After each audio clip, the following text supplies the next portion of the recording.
হাজব্যান্ডের জেদ সহ্য না করতে পেরে তাকে ঝটপট গরুর মাংস রান্না করে দিলাম। তো সবাইকে আসসালামু আলাইকুম, ডে উইথ মুনিরাতে স্বাগত জানাচ্ছি। আমি মুনিরা। আমার স্বামী বাজার থেকে মাংস নিয়ে এসেই বলছে এই মাংসগুলো এক্ষুনি আমাকে রান্না করে দাও। তো আমি কিছু মাংস ফ্রিজে রেখে রান্নার জন্য কিছু মাংস রেখে দিলাম। তো মাংস রান্নার জন্য সবার আগে আমি আদাগুলো ভালো করে কেটে নিচ্ছি, রসুনগুলো ছিলে নিচ্ছি, আর পেঁয়াজগুলো কেটে রেখেছিলাম আগেই। তো আমি খুব তাড়াহুড়া করছিলাম যেন তাড়াতাড়ি রান্না করে আমি তাকে খাওয়াইতে পারি। তো তারপরে আমি এখন গরুর মাংস রান্না করব, আর আলু দেবো না তা কি হয়। আমি মাঝারি সাইজের 2টি আলু কেটে নিলাম। তারপরে চলে গেলাম মশলা রেডি করতে। মশলা রেডি করার জন্য সবার আগে আদা বেটে নিচ্ছি, আর আদার সাথে সামান্য পরিমাণে জিরা দিয়ে দিচ্ছি।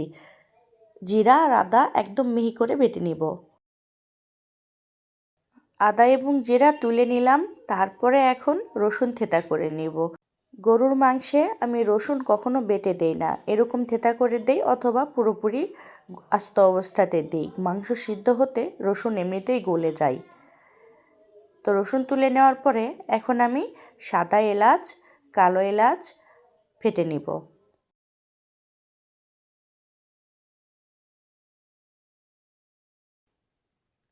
আমি এখন সব মশলাগুলো এক থালায় নিয়ে নিচ্ছি। পেঁয়াজ কুচি, রসুন থেঁতা, আদা এবং জিরা বাটা, সাদা কালো এলাচ, দারচিনি, তেজপাতা এবং কাঁচামরিচ নিয়েছি, আর সাথে শুকনা মরিচ দিচ্ছি। গরুর মাংসে শুকনা মরিচ এভাবে আস্ত দিলে আমার কাছে অনেক টেস্টি লাগে।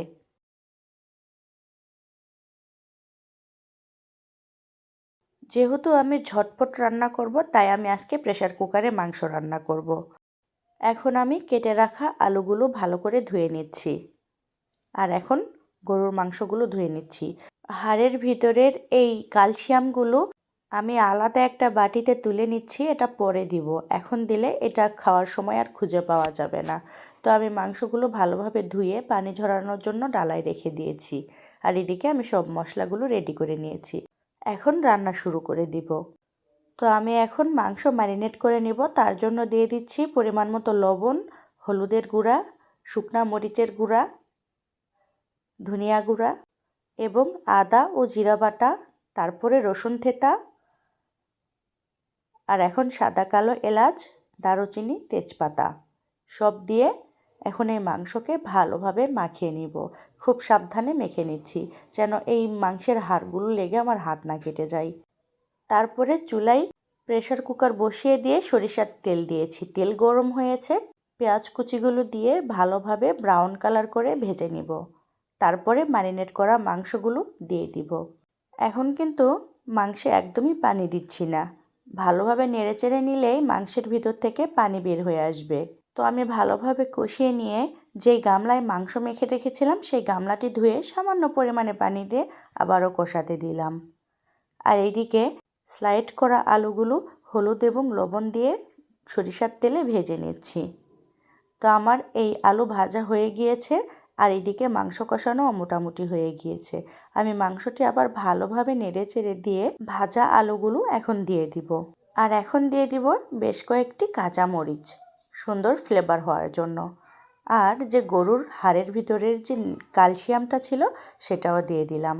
আর গরুর মাংস সিদ্ধ হওয়ার জন্য সামান্য পরিমাণে পানি দিয়ে প্রেসার কুকারের মুখ বন্ধ করে দিব। তো গরুর মাংস কিন্তু অনেকেই শুধু মেখে ঢেকে দিয়ে রান্না করে, আর এতে কি হয় জানেন, গরুর মাংসের কাঁচা গন্ধ থেকেই যায়, আর খেতে খুব একটা ভালো লাগে না। আর মাংস যদি প্রেসার কুকারে এভাবে ভালো করে কষিয়ে এনে যদি মুখ বন্ধ করে দিয়ে সিদ্ধ করে নেওয়া যায় তাহলে কিন্তু ওই কাঁচা গন্ধটা থাকে না। তো আমার প্রেসার কুকারে আমি 4 থেকে 5টি সিটি দিয়েছি। আর এই সময় হিট কিন্তু একদম লো হিটে রাখতে হবে। যত লো হিটে রাখবেন মাংস সিদ্ধ তত সুন্দর হবে। তো মাংসগুলো সিদ্ধ করে নিয়ে আমি একটি কড়াই বসিয়ে দিলাম চুলায়, তারপরে সরিষার তেল দিয়ে পেঁয়াজ কুচি দিয়ে ব্রাউন কালার করে ভেজে নিচ্ছি, আর এখন সামান্য পরিমাণে জিরা দিয়েছি। আর এখন আমি গরুর মাংসগুলো ফোড়ন দিয়ে দিব। এভাবে রান্না করলে খেতে কিন্তু অনেক মজা লাগে গরুর মাংস। তার সামান্য পরিমাণে ঝোল ছিল, এই ঝোলটি শুকিয়ে নিব। তো আমার রান্না হয়ে গিয়েছে। আমার রান্নার ফাইনাল লুক দেখেছেন, কত সুন্দর কালার চলে এসেছে। আমি এখন মাংসগুলো বাটিতে সার্ভ করে নিচ্ছি। দেখেছেন কত সুন্দর কালার এসেছে আর কত সুন্দর গ্রেভি হয়েছে। তো আজকের কিন্তু গরুর মাংসই আয়োজন ছিল না, আরও ছিল গরম ভাত সাথে গরুর মাংস, আর এটা ডাল দিয়ে পালং শাক ঘন্ট আর টমেটো গাজর সালাদ। এই ছিল আজকের আয়োজন। তো আমার ভিডিওটি কেমন লেগেছে অবশ্যই কমেন্ট করবেন। আর আমার ভিডিও দেখে সামান্য যদি কেউ উপকৃত হন বা ভালো লাগে তাহলে অবশ্যই ফলো এবং সাবস্ক্রাইব করে পাশে থাকবেন। আল্লাহ হাফেজ।